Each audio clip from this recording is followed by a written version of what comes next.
நான் வந்து கேள்விப்படக்கூடிய எல்லா சம்பவத்தையும் ஒன்னா கோர்த்து இதுக்கான ஒரு வழிமுறை, இது வந்து ப்ராசஸ் நம்ம சொல்றோம். இந்த ப்ராசஸ் செட் பண்ணது வந்து நான். இப்ப இதுக்கு ஒரு பேர் இல்லாம இருந்துச்சு, இதுக்கு வந்து ஸ்கிரிப்ட் ஆடிட்டிங் அப்படின்னு வந்து பேர் வச்சிருக்கேன். நான் ஒரு இயக்குனர் கிட்ட போய் நான் இந்த மாதிரியான ஒரு வேலையை செய்யறேன் அப்படின்னு சொல்லும்போது அந்த இயக்குனர் ரொம்ப ஆர்வமா இருந்தாரு. நான் ஒரு குறிப்பிட்ட தேதி சொல்லி இந்த தேதியில உங்களை நான் கூப்பிடுறேன் அப்படின்னு சொன்னாரு. அந்த தேதியில அவரும் கூப்பிடல. தாம்பரம்ல இருந்து செங்கல்பட்டுக்கு நடுவில் ஒரே ஒரு தியேட்டர் தான், கூடுவாஞ்சேரி. அப்ப அங்க இருக்கிற மக்கள் வந்து என்ன செய்வாங்க, அவங்க வந்து படம் பார்க்கணும்னா தாம்பரத்துக்கு வந்து தான் அவங்க பார்ப்பாங்க. தாம்பரத்துல ஒரு 5 படம் ரிலீஸ் ஆகுதுன்னு வச்சுக்கோங்க, கூடுவாஞ்சேரியில ஒரு தியேட்டர்ல ஒரு படம் தான் ரிலீஸ் ஆகும். அப்ப அங்க இருக்கக்கூடிய மக்கள் எப்படி போய் பார்ப்பாங்க?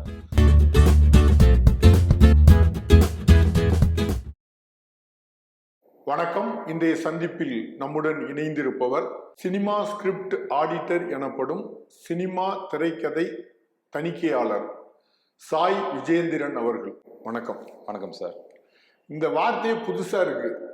இப்போ ஆடிட்டிங் அப்படின்னா ஒரு கணக்கு வழக்குகளோட சம்பந்தப்படுது. சினிமா ஸ்கிரிப்ட்ல அது என்ன ஆடிட் அப்படிங்கிற ஒரு கேள்வி வருது. நீங்க தான் அதை முழுமையா விளக்கணும்.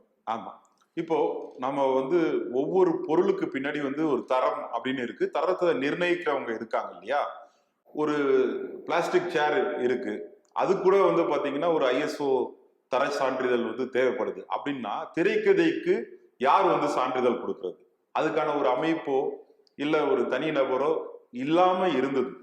நான் திரைக்கதையை எழுதி முடிச்சதுக்கு அப்புறம் நான் சரியா தான் எழுதியிருக்கேனா அப்படின்ற ஆரம்ப கால குழப்பங்கள்லாம் எனக்கு இருந்தது. நண்பர்களுக்கு கொடுக்கும் போது அவங்களும் அதே குழப்பத்துலதான் இருந்தாங்க. காரணம், இங்க யாருமே வந்து திரைக்கதை இல்ல, வல்லுனர் இல்லை. வல்லுநர்கிட்ட போய் நம்ம விசாரிக்கும் போது அவங்க ரொம்ப பிஸியா இருக்காங்க, இது இப்படி அது அப்படி அப்படின்னு சொல்றாங்க. இதுக்கு ஒரு கோட்பாடு இல்லாம இருந்துச்சு. அப்ப எனக்கு ரொம்ப வந்து உதவி செஞ்சவங்க. ஆனா வெளிநாடுகள்ல அது இருக்குல்ல, அந்த கோட்பாடுகள்லாம் இருக்கு. அது வந்து டாக்டரிங்ன்ற பேர்ல இருக்கு. இப்போ கமல் சார் வந்து ஆரம்ப காலகட்டத்துல வந்து ரஜினி சார் சொன்னார் இல்லையா, நம்ம 2 பேர் சம்பளத்தையும் ஒரே சம்பளமா பிரிச்சு கொடுக்குறாங்க அப்படின்னு. ஹாலிவுட்ல வந்து இந்நாள் வரையிலும் வந்து ஸ்கிரிப்ட் ஆடிட்டருக்கும் சரி, ஸ்கிரிப்ட் டாக்டருக்கும் சரி, 2மே சேர்த்து ஒரு சம்பளமா தான் கொடுக்குறாங்க. காஸ்டிங்னே அங்க இருக்கு. தமிழ் சினிமால அது கொஞ்சம் குறைவா இருக்கு. ஆமா ஆமா. சோ அந்த இடத்துல தான் நான் இது வந்து 2ஆ பிரிக்கணும் அப்படின்னு விருப்பப்பட்டேன். என்னோட ஆய்வுகள்ல வந்து இதை வந்து முதல்ல தொடங்கி வச்சவர் AVM மெய்யப்ப செட்டியார் அவர்கள் அப்படின்னு தான் நான் சொல்றேன். ஏன்னா இதுவரை பேர்லாம் வந்து யாரும் கொடுக்கவே இல்லை. ஆனா ஒரு ஸ்கிரிப்ட் தயார் செஞ்சதுக்கு அப்புறம் AVM அவர்கள் வந்து அதை அவரே உட்கார்ந்து அந்த ஸ்கிரிப்டை ஆய்வு செஞ்சு, இந்த இடத்துல தவறு இருக்கு, இதை நம்ம நீக்கிடலாம், ஒரு பாடலை வந்து இணைச்சிக்கலாம், இந்த இடத்துல உணர்ச்சிகள் ரொம்ப கம்மியா இருக்கு, இதை நம்ம சேர்த்துக்கலாம்னு சொல்லிட்டு முதல்ல வந்து தமிழ் சினிமாக்கு இந்த முறையை அமல்படுத்தியவர் அவரு தான். அதுக்கு அடுத்தது நிறைய பேர் இருக்காங்க. VC குகநாதன்ல இருந்து AC திருலோகசுந்தர்ல எல்லா மூத்த இயக்குநர்களும் இந்த ஒர்க்கை பண்ணிருப்பாங்கல்ல. அடுத்த கட்டமா ஒரு நண்பர் வந்து படம் இயக்கும் போது ஸ்கிரிப்டை காட்டும் போது இந்த இடத்த மாத்திரியா, கிளைமேக்ஸ் இப்படி மாத்தி வை, படம் கிட் அடிக்கும், இந்த மாதிரி சேஞ்ச எல்லாருமே சொல்லியிருக்காங்க. ஆனா இது வந்து ஒரு ஆர்கனைஸ்டா ஒரு இடத்துல ஒரு ஃபைலா இருக்கான்னு கேட்டீங்கன்னா அது இல்ல. ஒவ்வொரு நபர்கள்ட்டையும் அது அனுபவமா இருக்கு. இது எப்படி கொண்டு போய் நம்ம ப்ரொஃபஷனலா மாறல. இது எப்படி நம்ம எதிர்கால படைப்பாளிகளுக்கு கொண்டு போய் சேர்க்கறது? இப்ப P. வாசு சார் பாத்தீங்கன்னா, அவர் கதை எழுதி முடிச்சதுக்கு அப்புறம் அவங்க வீட்டுல வேலை செய்யக்கூடிய நபர்களுக்கு, தோட்டக்காரங்களுக்கு எல்லாம் வந்து அவர் சொல்றதா நான் கேள்விப்பட்டேன். இப்ப அது ஒரு தணிக்கை முறை தானே. நம்மளுடைய ஸ்கிரிப்டை சொல்லிட்டு ஜனரஞ்சகமா இந்த மாதிரியான மக்களுக்கு அது புரியுதா அப்படின்னு அவரு தெரிஞ்சுக்கிறாரு. இப்போ இதை வந்து எப்படி நம்மளுடைய தணிக்கை அந்த வழிமுறையில எப்படி கொண்டு வருது? இதுக்கு வழிமுறையே இல்லை. நான் வந்து கேள்விப்படக்கூடிய எல்லா சம்பவத்தையும் ஒன்னா கோர்த்து இதுக்கான ஒரு வழிமுறை, இது வந்து ப்ராசஸ் நம்ம சொல்றோம். இந்த ப்ராசஸ் செட் பண்ணது வந்து நான். இப்ப இதுக்கு ஒரு பேர் இல்லாம இருந்துச்சு, இதுக்கு வந்து ஸ்கிரிப்ட் ஆடிட்டிங் அப்படின்னு வந்து பேர் வச்சிருக்கேன். அதனால இது வந்து நமக்கு அந்நியமான விஷயம் கிடையாது. இது ஆண்டாண்டு காலமாக வந்து கதை சொல்லுதல் எப்ப தொடங்கியதோ அப்பவே தணிக்கையும் கூடவே பிறந்திருக்கு. 2400 வருஷத்துக்கு முன்னாடி அரிஸ்டாட்டில்ங்கிற கிரேக்க மேதை வந்து கதை எப்படி இருக்கணும் அப்படின்னு சொல்லிட்டு ஒரு வடிவம் கொடுக்கிறாரு. அந்த வடிவம் கொடுக்கும் போதே கூடவே பிறக்கிறது வந்து தணிக்கை. நான் சரியா கதை சொல்றேன்னா இல்லையா? இப்ப நம்ம திண்ணையில வந்து நிறைய பேர் பேசுவாங்க, இப்படி எல்லாம் இருக்கக்கூடாதுன்னு சொல்லுவாங்க. பாட்டி நமக்கு கதை சொல்லியிருக்காங்க. எல்லாமே நம்ம வந்து ஒரு வழி செய்தியா கேட்டிருக்கோம். யாராவது தணிக்கை பண்ணியிருக்கோமா அப்படின்னா நம்ம சின்ன வயசுல பண்ணியிருக்கோம். இப்ப பாட்டி சொல்றாங்க, பனைமர உயரத்துக்கு ஒரு ராட்சசம் தான், அவனுக்கு ஒரே ஒரு கண்ணு அப்படின்றாங்க. நம்மளுடைய அனுபவத்துல நம்ம ஒரு கண்ணு உள்ள நபரை, 2 பனைமரம் இருக்கிற நபரை நம்ம பார்த்தது இல்ல. அப்ப முதல் கேள்வியே என்ன நான் கேட்கிறேன்னா, அது எப்படி பாட்டி ஒருத்தனுக்கு ஒரு கண்ணு இருக்கும்? அதெல்லாம் அப்படிதான். அதெல்லாம் அப்படிதானே பாட்டி சொல்லுவாங்க. அப்படின்னா அந்த இயக்குனர் சொல்றாருன்னு வச்சுக்கலாம்.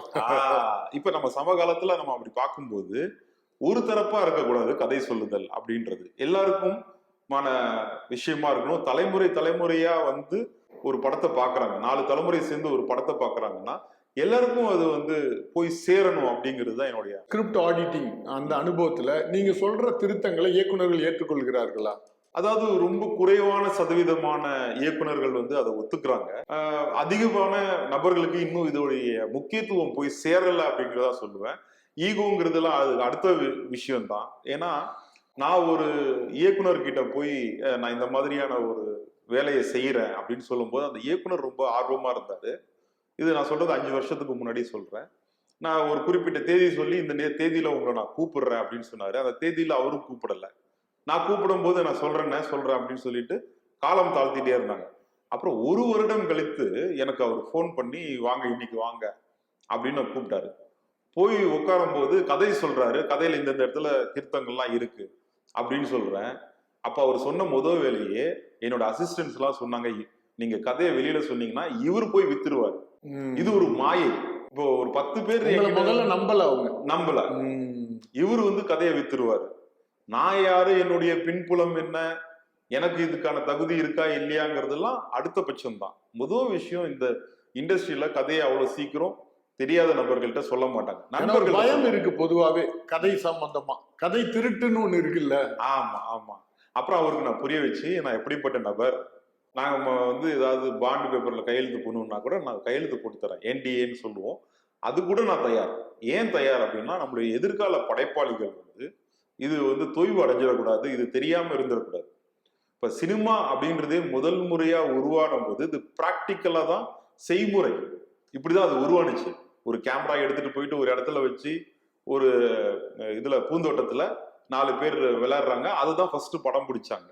அப்புறம் போக போக ஒரு ரயில் வருது, அதை படம் பிடிக்கிறாங்க. இந்த மாதிரி தான் அது பண்ணிட்டு இருந்தாங்க.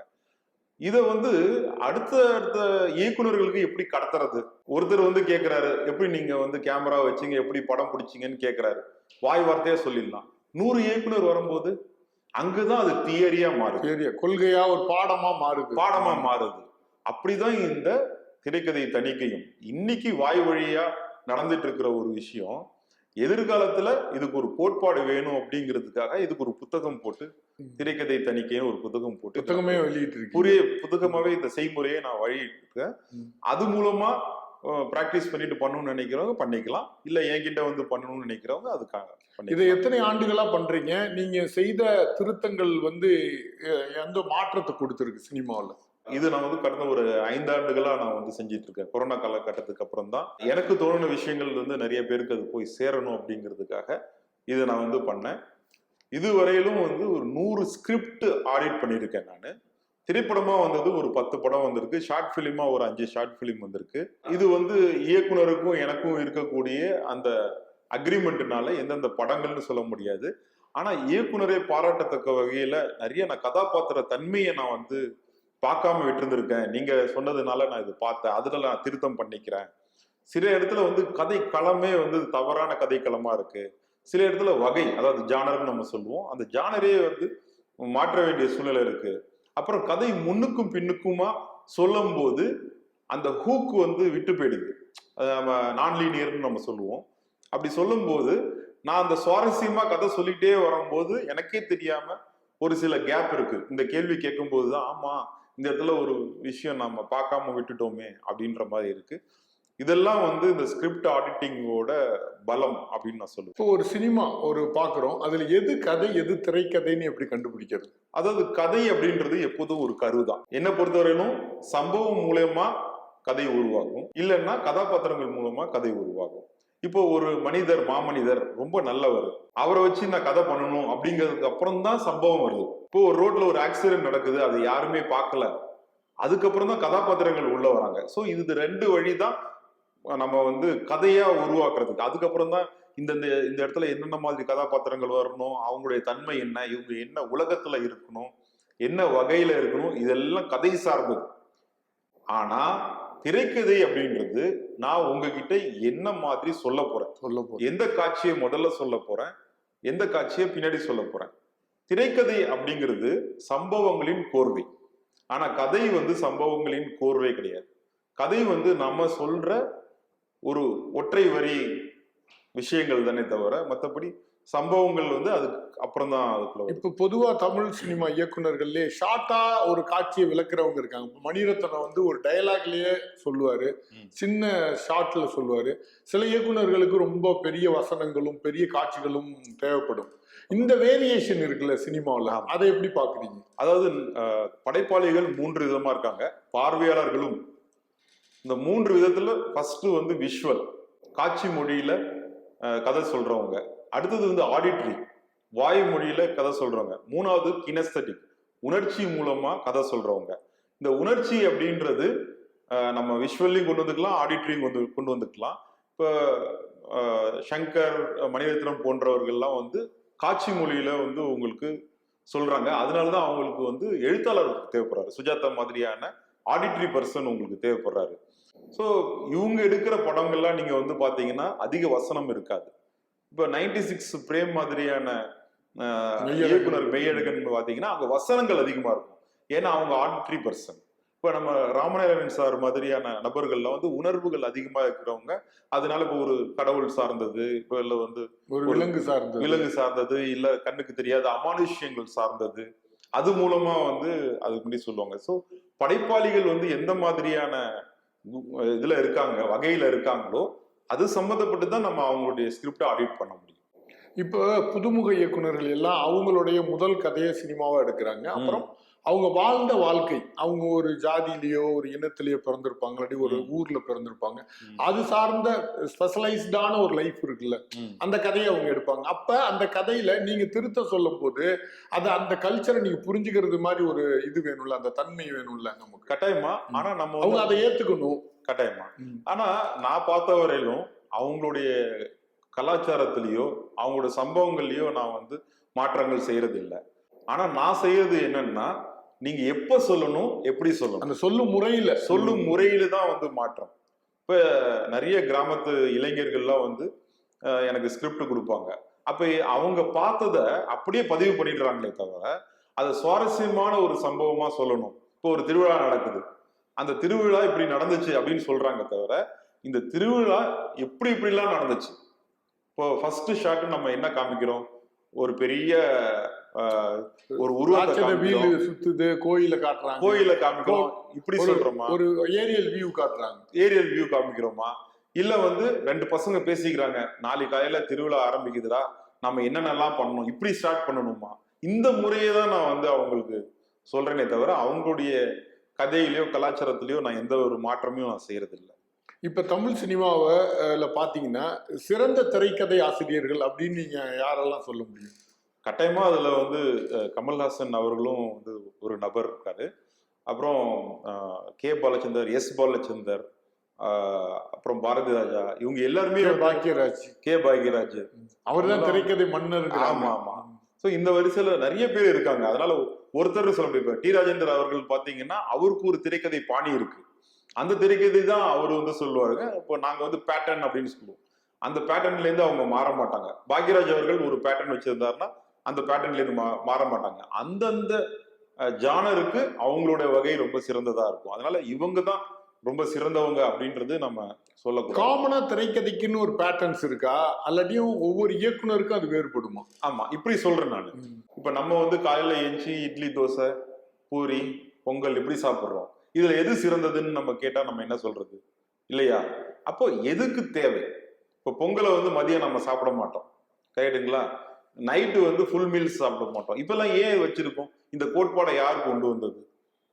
அந்த மாதிரி திரைக்கதையில வந்து பல ஆசிரியர்கள் இருக்காங்க. 2400 வருஷத்துக்கு முன்னாடி கதை சொல்லுதல்ல அரிஸ்டாட்டில் கிரேக்க மேதை தான் இதை உருவாக்குனாரு. அதுக்கப்புறம் ஃப்ரேடெக்னு ஒருத்தர் உருவாக்குனாரு. அப்புறம் வந்து ஷிட்ஃபீல்டு, ராபர்ட் மெக்கி, மைக்கேல் ஹாக்கு, இந்த மாதிரி பல ஆசிரியர்கள் வந்து உருவாக்கி இருக்காங்க. ஆனா இது ஒவ்வொரு கதை பாணிக்கு இது போய் சேரும். ஓவராலா நீங்க வந்து பாத்தீங்கன்னா 3 ஆக்ட் ஸ்ட்ரக்சர் அப்படின்றது நம்ம சொல்றோம்.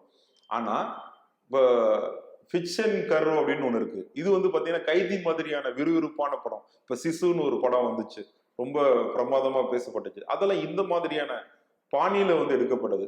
நம்ம என்ன கதை களம் வச்சிருக்கோமோ, என்ன பாணி வச்சிருக்கோமோ அதுக்கேத்த திரைக்கதை அமைக்கணும். எல்லாத்துக்கும் எல்லா திரைக்கதையும் நம்ம இப்ப தமிழ் சினிமால காமனா இருக்கிற திரைக்கதை உத்தி என்ன? 3 ஆக்ட் ஸ்ட்ரக்சர் தான் இவங்க ஃபாலோ பண்றாங்க. 2 பேர் ஷிட்ஃபீல்ட் அவர்களுடைய பாணியும் ராபர்ட் மெக்கி அவர்களுடைய பாணியும் தான் அதிகமா வந்து அவங்க பயன்படுத்துறாங்க. சில பேர் வந்து என்ன சொல்றாங்கன்னா, நான் 3 ஆக்டும் ஃபாலோ பண்றது இல்ல, எந்த ஒரு கட்டமைப்புக்குள்ளேயும் நாங்க வந்து படம் பண்றது இல்ல அப்படின்னு சில இயக்குனர்கள் சொல்றாங்க. ஆனா தன்னைத்தானே அறியாம அவங்க 3 ஆக்டுக்குள்ள தான் வராங்க. ஒரு தொடக்கம், ஒரு நடுப்பகுதி, ஒரு முடிவு. இது இல்லாம யாராலையுமே வந்து படம் பண்ண முடியாது. பொதுவா ஒரு கதையை சொல்ல தெரிஞ்சா மட்டும் ஒரு சினிமா வெற்றி பெற்றுடுமா, இல்லாட்டி திரைக்கதை எந்த அளவுக்கு அதுக்கு முக்கியத்துவம் வாய்ந்தது? சில நேரங்கள்ல வந்து ஒரு ஒரு புதுமுக இயக்குனர் எடுக்கிற, எந்த அனுபவமும் இல்லாத இயக்குனர் எடுக்கிற ஒரு படம் பயங்கர சூப்பர் ஹிட்டா மாறுது. அவரு எந்த உத்தியும் ஃபாலோ பண்ற மாதிரி தெரியாது. அதுக்கு அடுத்த படங்கள்ல அவருக்கு வந்து அதை கத்துக்குவாரு. இந்த மெத்தட் எப்படி பாக்குறீங்க, இந்த வழிமுறையை? அது திரைக்கதை அப்படிங்கிறது 50% வெற்றி. ஆனா அது ரொம்ப முக்கியமான வெற்றியா நான் வந்து பாக்குறேன். மீதி 50% வந்து திரையாக்கம். ஒரு இயக்குனருக்கு வந்து திறன் எப்படி இருக்கோ இல்லையோ, அவரை சுத்தி 24 கிராஃப்ட் வந்து சரியா இயங்குனுச்சுன்னா, இப்போ பாடலுக்காகவே வெற்றி பெற்ற படங்கள் இன்னி வரையிலும் கூட இருக்கு. சில விஷயங்கள் வந்து உணர்ச்சிகள் வந்து சரியான இடத்துல உணர்வுகளை வந்து பிரதிபலிக்கிறதுனால அந்த திரைப்படம் வந்து போய் சேர்ந்திருக்கு.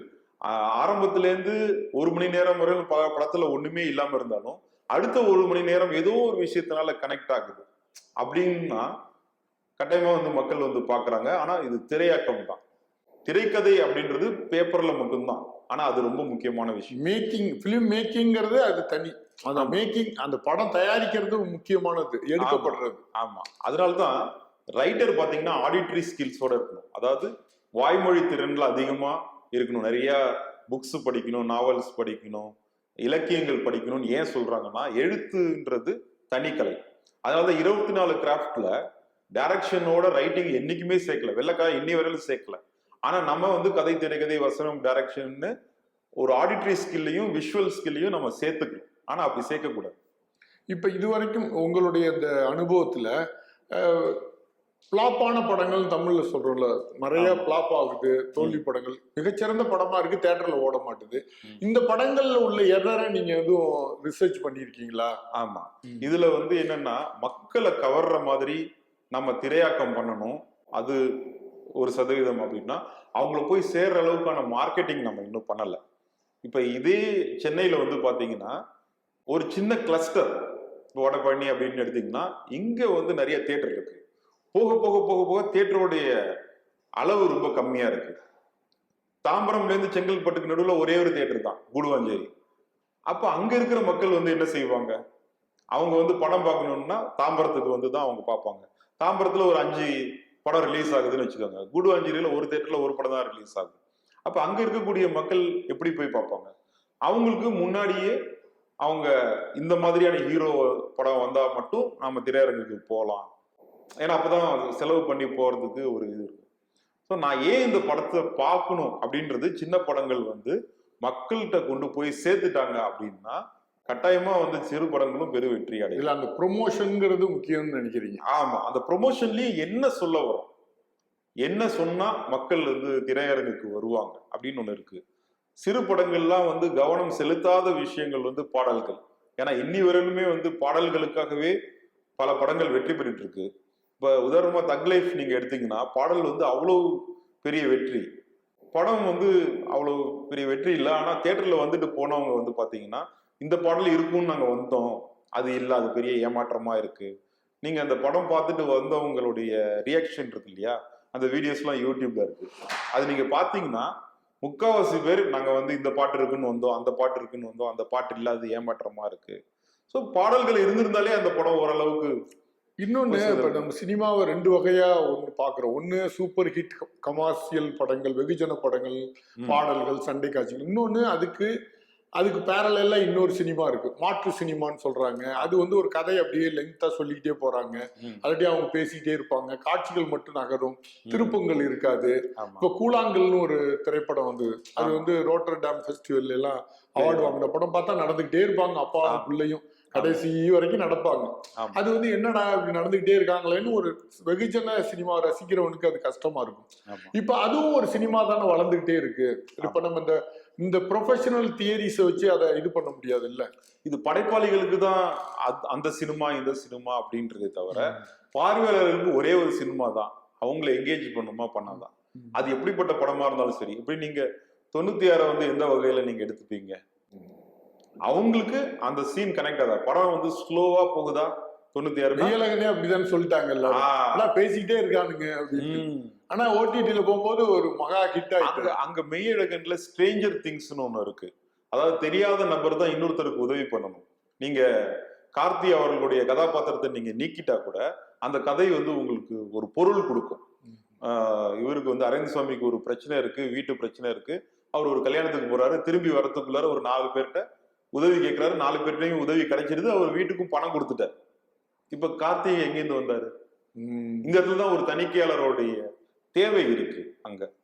சோ அந்த கதாபாத்திரம் இருந்தா அழுத்தமா இருக்கும்.